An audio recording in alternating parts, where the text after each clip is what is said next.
This is a matter of deen. This ilm is a matter of deen. You be careful who you take your deen from. So now the first counter reaction in the 80s and the 90s started with the like of Salman al-Awda.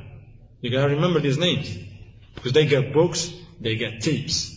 And there are people here in the United States that not necessarily Arabs, black people, Caucasians, American citizens, and they down with Salman al-Awda. A'udhu billah, I don't understand why. Salman al-Awda, what he's upon? He said he mentioning the good points when criticizing.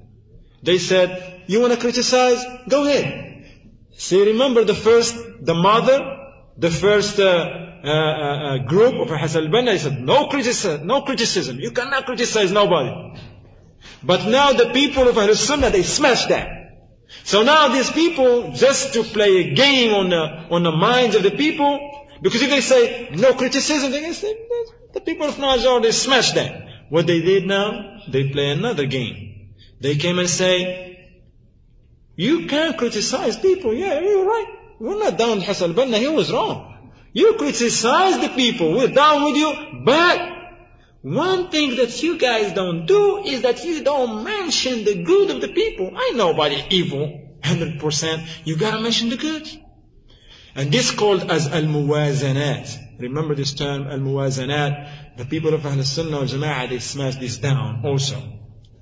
Meaning, they said, it is not just. How are you gonna get on Qardawi and mention and blast him all this? But Qardawi, he knows some tawheed. He knows some salat. And he got some good. But now, and also Abdul Rahman Abdul Khaliq, the deviant, Salman al-Awda is from Saudi Arabia. Abdul Rahman Abdul Khaliq is from Egypt, but he's in Kuwait with the Jam'iyyat Ihya al-Thurat, Hizbiyya, remember? Just in case next time you want to do some fundraising, you may like send them to send you paycheck or something. Ihya al-Thurat, the deviant people. And what's Abdul Rahman Abdul Khaliq called to? His main call. What is he about? He said the multiplicity of jama'at is permissible and it is beneficial. That's what he's about. This guy who claimed the Salafiyya, Abdul Rahman Abdul Khaliq. And his books, they've been translated, and some of his books, one of the famous ones is the yellow book. Hey, Surah Al-Amal Al-Jama'i, like pictures of working together. See, with Hizbis, no problem. With Sufi, Tablighi, Rafidi, Mu'tazili, Khariji. So he said multiplicity of jama'at is permissible. The Prophet ﷺ, he said, they are on the hellfire and you're going to come and say it's permissible. And he said, actually it's beneficial, beneficial to him. Because he benefited. If they paying his paycheck, they making, whatever he get benefits, it's beneficial to his life, to his way of life. But it's not beneficial for the da'wah, nor is beneficial to the deen of Islam, nor beneficial for the Muslims. And Al-Awda, he said, differentiating between Al-Firqa also, another Tamma Kubra, another huge mistake of Salman Al-Awda, فرق بين مفهوم الفرقة الناجية والطائفة المنصورة. قال أن الفرقة الناجية ليست هي الطائفة المنصورة. He differentiated between الفرقة الناجية, the saved sect, and الطائفة المنصورة, the victorious group. But they are one. These are names, as Abu Sumayya mentioned. He said they are all names to one thing, to that which the Prophet ﷺ was upon and his companions. Salafiyya, Da'wah Salafiyya, Firqa Najiyya, Ta'ifa Mansura, Ahlul Hadith, Al-Ulama, Al-Rabbaniyun, all this, Ahlul Sunnah wal Jama'ah, Ahlul Athar, the people of narrations, all this is a name of one thing, Islam, the correct Islam, that which was the Prophet ﷺ was upon his companions. He came and he said, no.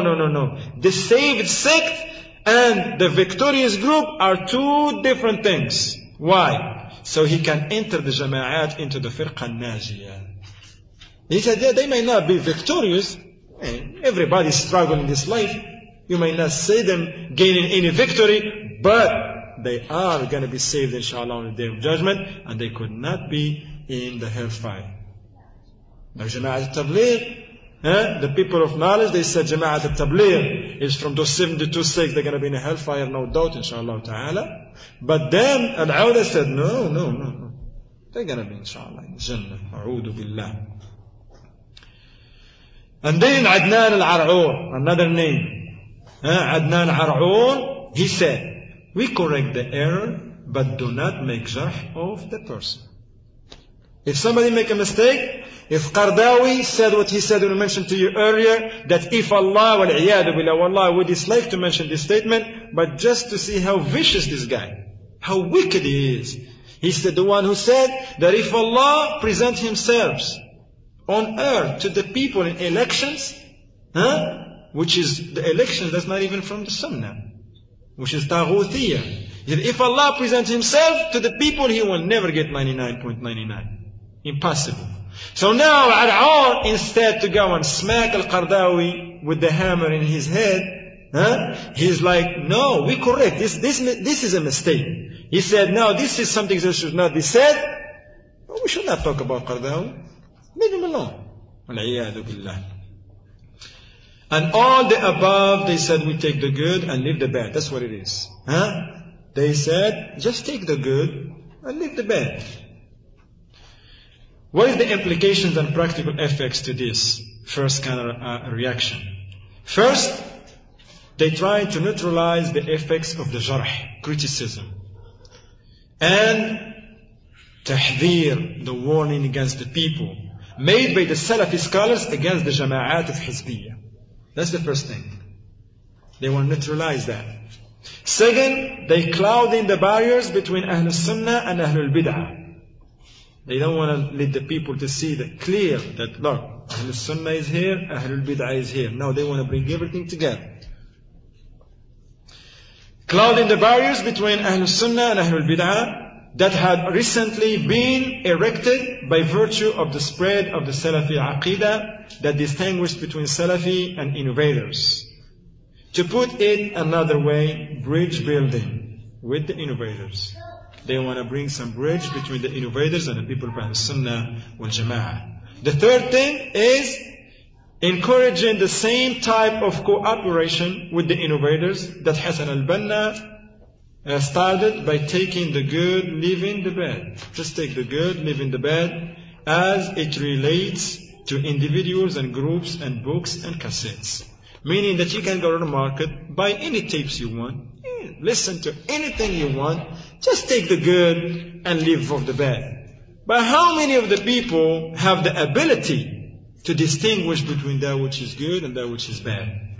People, they don't have that criterion. They don't have that sound knowledge that make them differentiate between the bad and the good. People, they are not firm on the deen and on the aqidah, on in this knowledge. A lot of people, ya ikhwan, under circumstances, when the bid'ah and innovation is beautified to them, they take it as what?